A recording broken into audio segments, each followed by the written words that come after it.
किसानों और सरकार के बीच एक और दौर की जो वार्ता थी वो खत्म हो गई है और सरकार की तरफ से एक नया प्रपोजल जो है वो किसानों को दिया गया है।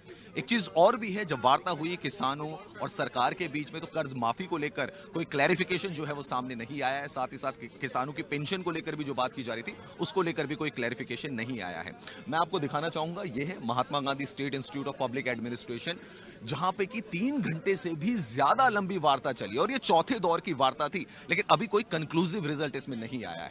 सरकार की तरफ से पीयूष गोयल जो थे वो सामने आए और उन्होंने कहा कि किसानों को एक प्रपोजल दिया गया। इस प्रपोजल के तहत जो सरकार की कुछ एजेंसीज है, चाहे नेफेड की बात कर लें, एनसीसीएफ की जो बात की जाए, वो जो है वो किसानों के साथ कॉन्ट्रैक्ट करेंगी और ये जो कॉन्ट्रैक्ट होगा ये 5 सालों के लिए होगा। साथ ही साथ कुछ फसलों के लिए होगा, जैसे कि कॉटन की हम बात कर लें, यानी कि कपास की हम बात कर लें, मक्का की हम बात कर लें, और कुछ दालों को भी इसमें शामिल किया गया है। तो इसको लेकर जो किसान है, पंजाब के जो किसान है, वो नेफेड के साथ, एनसीसीएफ के साथ कॉन्ट्रैक्ट साइन कर सकते हैं। 5 साल का कॉन्ट्रैक्ट होगा और इस कॉन्ट्रैक्ट के तहत ये लीगली इसको प्रमाणित किया जाएगा कि एमएसपी की दर पर प्रोडक्ट जो है वो खरीदा जाएगा किसानों का। सबसे बड़ी बात है कि इसके लिए कोई क्वांटिटी भी नहीं होगी।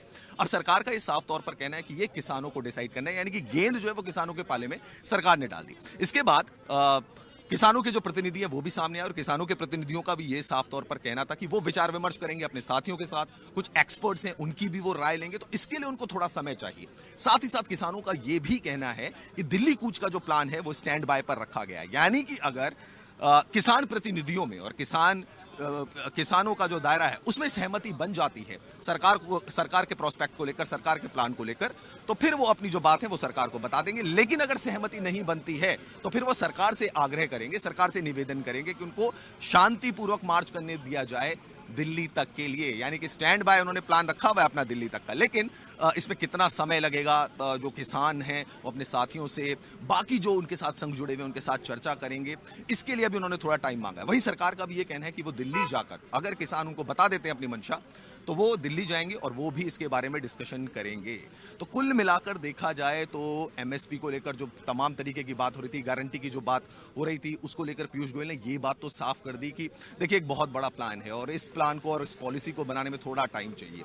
लेकिन ये जो कॉन्ट्रैक्ट की जो उन्होंने बात कही और साथ ही साथ कहा कि एमएसपी पर खरीदा जाएगा उन फसलों को, चाहे कपास की बात कर लें, मक्के की बात कर लें या दालों की बात कर लें, ये तो उन्होंने बात रख दी है, एक प्रपोजल जो है वो किसानों के सामने रख दिया है। और जैसा मैंने कहा कि गेंद अब किसानों के पाले में है। किसानों को ये डिसाइड करना है कि सरकार का प्रपोजल उन्हें पसंद आएगा या नहीं, और उसके बाद ही वो अपना अगला कदम उठाएंगे। वीडियो जर्नलिस्ट नवीन जोशी के साथ रवीश बिष्ट, सारा समय के लिए चंडीगढ़ से।